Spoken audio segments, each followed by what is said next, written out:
UNN Bharat में आपका स्वागत है। मैं हूं आपका मित्र आरबी उपाध्याय और आपसे गुजारिश, चैनल को सब्सक्राइब करें, लाइक करें, शेयर करें। आज हम बात करेंगे दिल्ली। दिल्ली देश की राजधानी, और देश की राजधानी में एक लंबा समय गुजर चुका है। आपको याद होगा, निगम के चुनाव हुए, एक लंबा अरसा गुजर चुका है, लेकिन मेयर का पेच अभी भी फंसा हुआ है। पिछले वीडियो में हमने कहा था कि शायद 16 तारीख को शायद कहा था कि मेयर का चुनाव होगा, लेकिन एक जबरदस्त झटका बीजेपी को देखने को मिला है, जहां मनोनीत सदस्यों को वोट डलवाने की कोशिश हो रही थी।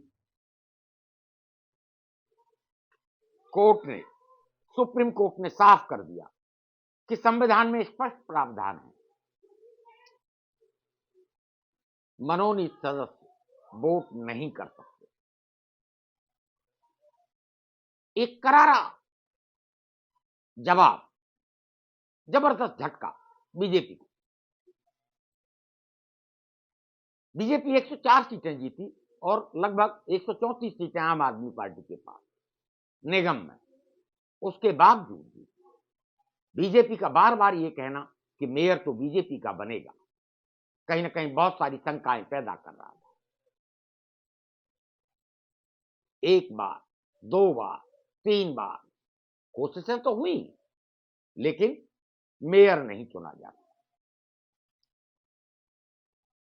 मामला पहले भी कोर्ट गया था, लेकिन फिर वापस ले लिया था डॉक्टर शैली ओबराय, जो कि आम आदमी पार्टी की मेयर पद की प्रत्याशी है। अब आम आदमी पार्टी ये प्रार्थना लेकर गई थी सुप्रीम कोर्ट कि मेयर के चुनाव शीघ्र कराए जाएं। वहीं जो मनोनीत सदस्य थे, उनके वोटिंग को भी चैलेंज किया था। अब कोर्ट ने स्पष्ट कर दिया है कि मनोनीत सदस्य वोट नहीं डाल सकते।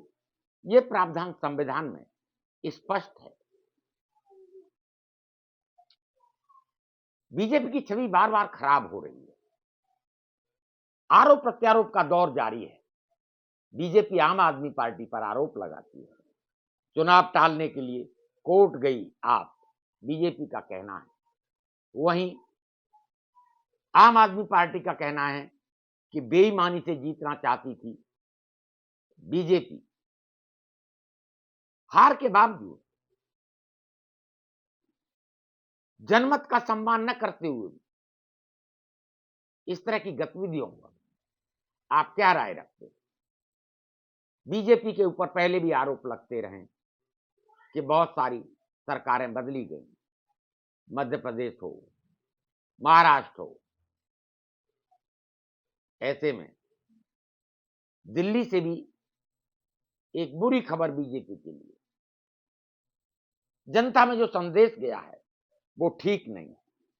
16 फरवरी को चुनाव होने थे, अब 17 के बाद कराया जाएगा। सुप्रीम कोर्ट ने मामले की सुनवाई 17 फरवरी तक के लिए टाल दी है। क्या हो गया है राजनीति को और राजनीतिक पार्टियों को? जनता की अदालत का फैसला सर्वोच्च फैसला होता है दोस्तों, और जब जनता चुनाव में वोट डालती है, उसका सम्मान करना चाहिए। हार जीत सिक्के के दो पहलू, जीतेगा तो एक ही, लेकिन हारने वाले को भी और जीतने वाले को भी, दोनों को संयम बरतना चाहिए। 4 दिसंबर को वोटिंग हुई थी, 7 दिसंबर को रिजल्ट आ गया,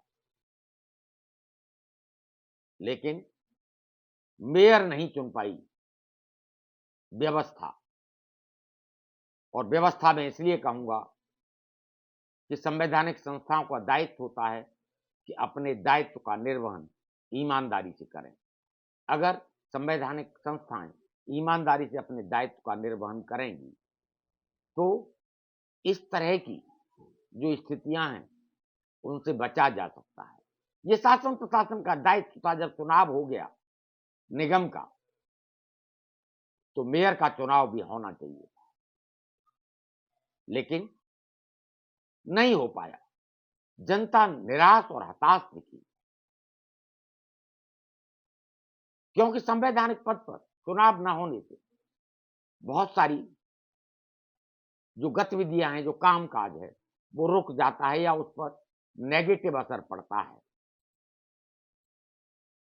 दिल्ली पहले ही प्रदूषण की मार झेल रही है, उसके ऊपर साफ सफाई का जो दायित्व होता है वो नगर निगम का होता है, लेकिन निगम में अभी तक मेयर नहीं चुना जाता। मेयर का न चुना जाना कौन दोषी है, आप क्या सोचते हैं, कमेंट्स करिए। इतनी फजीयत के बाद कोर्ट को आदेश देना पड़ा और कोर्ट को आगे आना पड़ा। जब सारे मामले कोर्ट ही सुलझाएगा तो बाकी संवैधानिक संस्थाएं जिनके ऊपर प्रश्न खड़े हो रहे हैं वो कटघरे में खड़ा होंगी और खड़ा होना स्वाभाविक है। क्यों नहीं चुना जा सका मेयर, प्रश्न उठना स्वाभाविक है। वहीं पहले से तय नियम, संविधान में स्पष्ट प्रावधान बिल्कुल साफ है, यह पहले से तय नियम है, फिर भी कोशिश ये हो रही थी कि मनोनीत जो पार्षद हैं उनसे वोट डलवा लिया जाए। प्रश्न एलजी ऑफिस पर भी खड़े होते हैं। एलजी महोदय और दिल्ली सरकार में खींचतान लंबे समय से जारी है और इस खींचतान से नुकसान किसका हो रहा है? जनता का, भोली वाली जनता का। ऐसे में प्रश्न उठना स्वाभाविक है। मेयर चुनाव मामले में आप उम्मीदवार शैली ओबराय की ओर से दूसरी बार ये सुप्रीम कोर्ट में गुहार लगाई गई थी। पहले भी वो गुहार लगा चुकी थी। ऐसे में आप क्या राय रखते हैं, कमेंट्स करिए। आपके कमेंट्स हमारा मार्गदर्शन करते हैं। और पुनः आपसे गुजारिश,